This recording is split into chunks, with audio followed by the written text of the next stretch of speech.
நமஸ்காரம். இன்றைக்கி நம்ம பார்க்க போகிறது குரு பக்தி. குரு என்பவர் யார்? குரு என்பவர் தட்சிணாமூர்த்தின்னு சொல்லலாம், கிரகங்களில் இருக்கிற ப்ரகஸ்பதி பகவான்னு சொல்லலாம். எந்த இடத்துல குரு அப்படின்னா என்ன அர்த்தம் நம்ம கொள்ளலாம் அப்படின்னா, குரு ஆகிய இருளை கு என்கிற எழுத்துக்கு மன இருளை ரு என்பதற்கு நீக்குபவர், மன இருளை நீக்குபவர் அவர்தான் குரு. அந்த குரு என்பவருடைய கிருபை என்பது இருக்குமே. ஆனால் நாம் இந்த பிறவியில் சத்தான நல்ல குருவினுடைய பாதத்தை சென்றடைவோம்.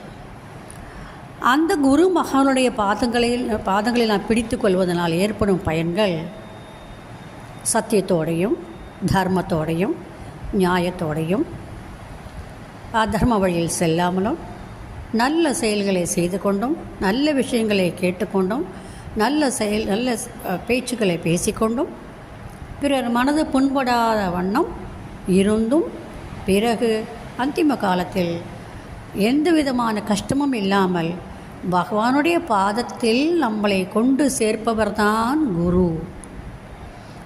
அந்த குரு பகவானுடைய அருள் கிருப்பை என்பது இருக்குமே. ஆனால் சத்தான குரு மகான்கள், அந்த குரு மகான்களுடைய கிருப்பை இருப்பதனால் தான் நாமும் அவருடைய கிருப்பையினால் நாமாவளியை சொல்லுகின்றோம். அவருடைய கிருப்பை இல்லை என்று என்று இருக்குமே. ஆனால் அதாவது அந்த குரு மகான்களின் ஆசீர்வாதம் இல்லை என்று சொன்னால், கிருப்பை இல்லை என்று சொன்னால், நாம் ஒரு தடவை கூட நாமாவளியை சொல்ல முடியாது. ஒரு தடவை ராமா என்றோ கிருஷ்ணா என்றோ ஸ்ரீமன் நாராயணோ என்றோ அல்லது ஹரே ராமா ஹரே கிருஷ்ணா என்று சொல்லுவோமே. ஆனால் அதன் முன்னும் பின்னும் குரு கிருப்பையானது நமக்கு பரிபூர்ணமாக இருக்கிறது என்பதுதான் அர்த்தம். அதனால் குருமார்களின் திருவடியை பிடித்து கொண்டு மனசாலும் வாக்குனாலும் எண்ணங்கள்னாலும் செயல்கள்னாலும் நல்ல விஷயங்களை செய்து பகவானுடைய பாதார விந்தங்களை அடைவதற்கு நமக்கு துணையாக இருக்கும், நமது குருவாக இருக்கும் நமது முரளீதர சுவாமியின் பாதத்தை பற்றுவோம் ஆக. ஹரே ராம ராம ராம ஹரே ஹரே, ஹரே கிருஷ்ண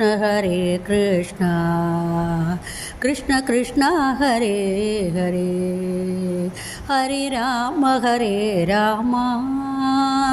ராம ராம ஹரே ஹரே, ஹரே கிருஷ்ண கிருஷ்ண கிருஷ்ண ஹரே ஹரே. கிருத்தயுகத்தில் சொல்லப்பட்டபடி பலவிதமான புண்ணிய காரியங்களை, அதாவது உண்மையை பேசி தர்மத்தை வழி நடந்து தான் நாம் மோட்சத்தையே அடைந்தோம்.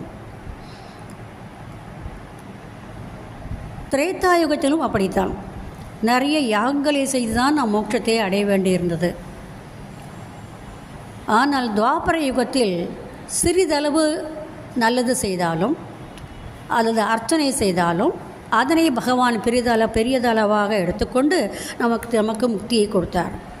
ஆனால் இந்த கலோ கேசவ சங்கீர்த்தனம், இந்த கலியுகத்தில் என்னதான் வழி அப்படின்னு கேட்டேன்னா, எந்த ஒரு மந்திர தந்திரங்களுக்கும் கட்டுப்படாத குரு கிருபையினுடைய அருள்னாலேயே நாம் நாமாவளியை சொல்லும் பொழுது நம்முடைய பாப்பங்கள் எல்லாம் தொலைந்து புண்ணிய மார்க்கத்தை அடைவோம். புண்ணியம் சேர சேர சேர சேர மறுபிறவி என்பது இல்லாமல் பகவானுடைய பாதத்தில் பாரிஜாத புஷ்பமாக, பகவானுடைய பாதத்தில் மனோரஞ்சித புஷ்பமாக, பகவானுடைய பாதத்தில் நித்திய வாசம் செய்கின்ற மலராக இருந்து நாம் அலங்கரிப்போம். இதுதான் என்னுடைய தாத்பரியார்த்தம். நமது வாழ்வில் குருமார்கள் கிடைக்கின்றார்கள் என்றால் அவர்களுடைய பாதத்தை நாம் இறுக்கி பிடித்து கொள்ள வேண்டும்.